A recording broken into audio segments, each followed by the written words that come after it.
This is the roster that saw court action for a 114-96 loss to the Hawks on New Year's Day 2021. And this is the roster that just recently beat the Clippers 124-108 on the 27th of December 2021.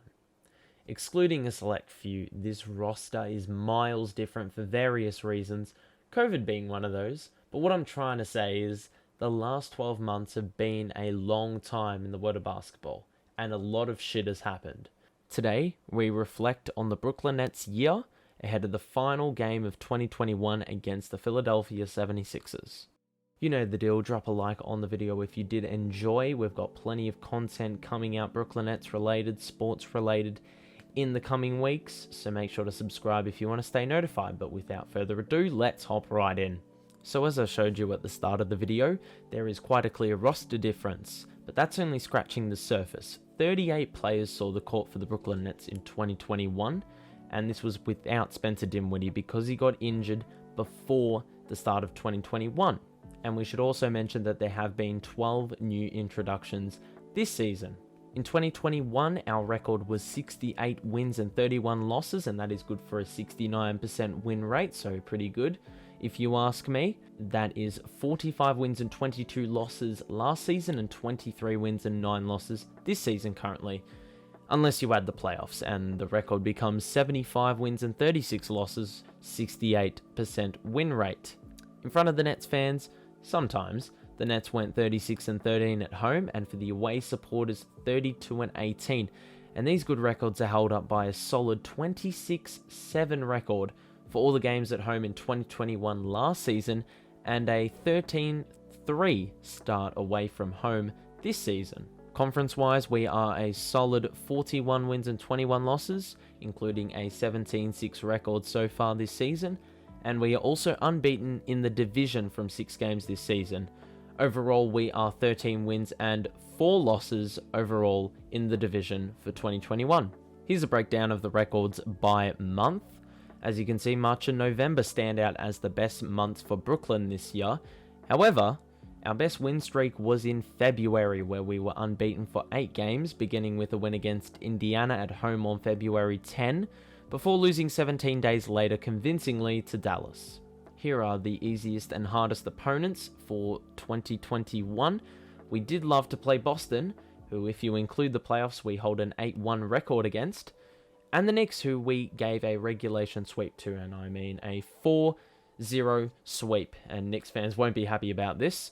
To the surprise of many, Memphis were the only team we didn't win against in 2021, whilst Milwaukee are one of our biggest struggles. We are 1-3 in the regular season, and 4-7 overall, if you include the 7-game playoff series that happened in the middle of this year. Now let's have a bit of a look at leaders in certain categories for a game.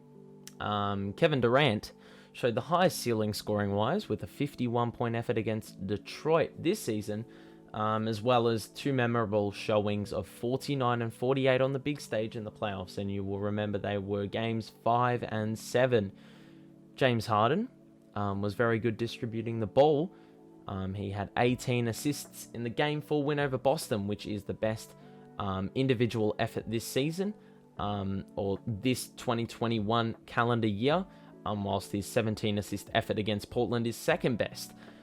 Surprisingly, Alize Johnson, former Net, takes the medal for most rebounds in a game, a solid 20-point and 20 rebound effort in an Indiana win there. And then, as you will know, fan favorite Jared Allen, Kevin Durant, and fan non-favorite DeAndre Jordan have had 4 blocks on numerous occasions this season, whilst Bruce Brown's emergence as a great glue guy is headlined by his 5-steal performance, which is the best individual performance for steals. James Harden and Kyrie Irving also had 4 steals on numerous occasions.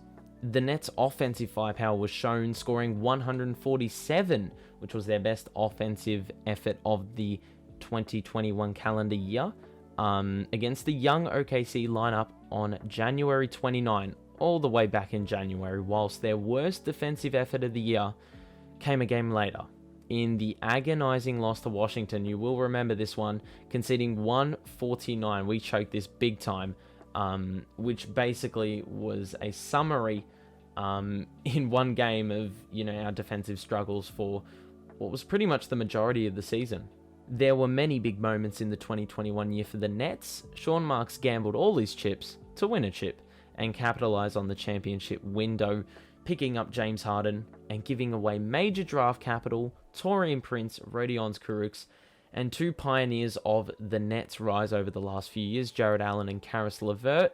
That was in mid-January, and it still remains to be seen who won the deal, but Jared Allen's performances suggest he's of the all-star level already and will only get better. Nets fans won't forget the inhumane performances of Kevin Durant in the playoffs, showing why he's a superstar. He carried this team on his back without Kyrie and a crippled Harden to not only keep the Nets alive in prolonging the series after a spectacular Game 5 performance, but also being one shoe size smaller away from sending the Bucks packing. The man's played 53 minutes in Game 7 and people still found ways to slander him when they fell away in OT. But you know what? Nets fans will be hoping that they will be right back there to have another crack at advancing. This season has seen a lot of drama regarding COVID, but no one has gotten more coverage than Kyrie Irving, who voluntarily did not receive the vaccine and was forced to sit on the side whilst his teammates kept going about their work. He's received a fair share of criticism, but given the circumstances, with players entering protocols and heavily depleting teams, Kyrie is now being called upon to play away games, and it remains to be seen what his status will be in the coming months and to what capacity he will play in the upcoming months. Yet, depleted rosters come with opportunities and redemption stories across the league.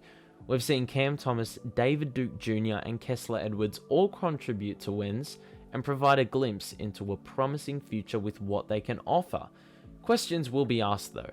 Can the big three stay healthy and play together for a prolonged period of time? Finally, Nick Claxton's contract situation remains a situation of intrigue, and will Steve Nash's inexperience with regards to coaching come back to haunt the Nets in a high-stakes game? All remains to be seen, but it cannot be doubted that the year 2022 will hold plenty of entertainment, and boy am I excited for another year of Nets basketball.